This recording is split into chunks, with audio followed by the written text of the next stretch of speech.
Nature is my passion. I love going on a hike or a trek and being out there. I think all the stars somehow aligned to get me into this project at Coorg, which I think is one of the most unique nature preserves in the world right now.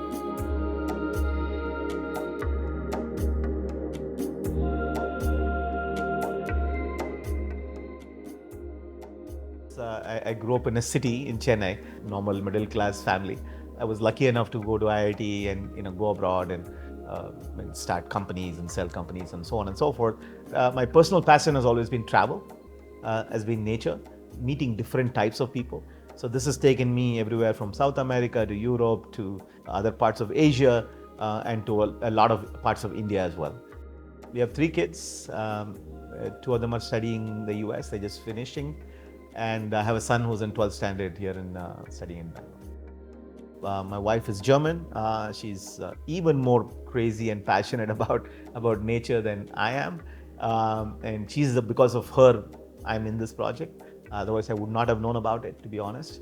She has been visiting Coorg for many, many years. She just loves Coorg. She just fell in love with Coorg. And she's been urging me to come to Coorg. But finally, I think she convinced me to come and visit one time. And that was just an incredible experience.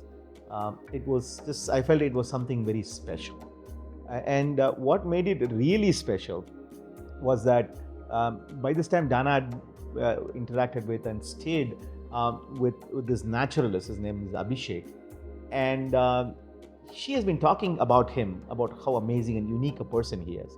And I was lucky to have a chance to actually meet him. I've met a lot of people in conservancy and nature, but Abhishek is a very special person, both in terms of his passion, in terms of his true love for nature, and actually doing something about it. He showed this one particular type of frog which lives only in that particular type of bamboo. And if we cut down the forest, both the frog and the bamboo and everything, all the creatures that live around it will be gone. He then introduced Nishant and Vinod and the whole team.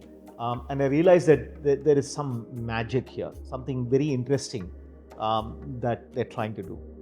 And that is what my first introduction to Dancing Frogs was. Dancing Frogs is in the middle of the nature.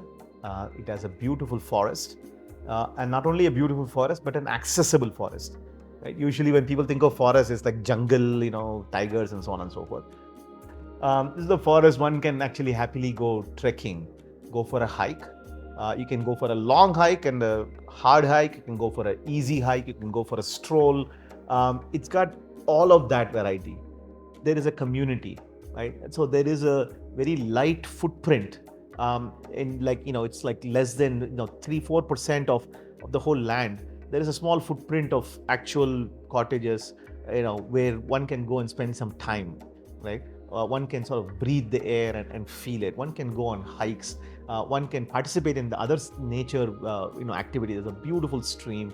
To be actually a part of nature.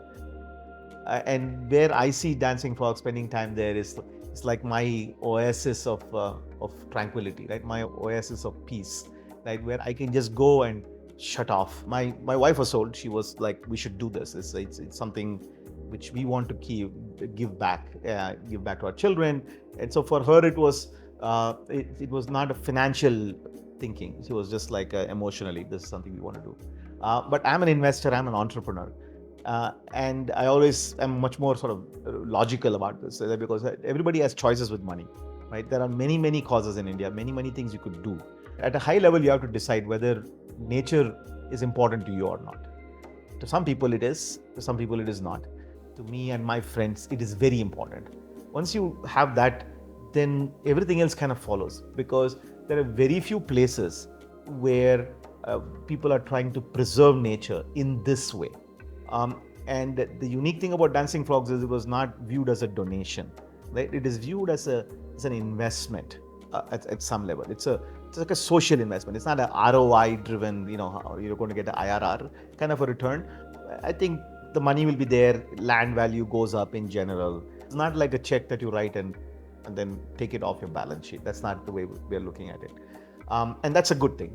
But the real ROI is in the fact that you can actually preserve this land. You can go and look at it and say, you know what, these are like, dozens of acres which would have been destroyed otherwise. It's very simple and it's very tangible, right? This is like a tangible emotional return, right? Where you can see the beautiful stream, you can see the forest, right? You can see the birds, you can hear the birds, and that is very real. If the goal is to preserve nature, we can all talk about it, but you actually need to buy land. Otherwise, how are you going to preserve it? Otherwise, some developer will come and the farmers will sell, because you can't blame the farmers that they are poor, so they're going to do whatever is right for them. So if you want to preserve nature, the best thing to do, and I saw this model in Chile, where this guy had gone off and bought like a national park. I was in the national park and it was just amazing.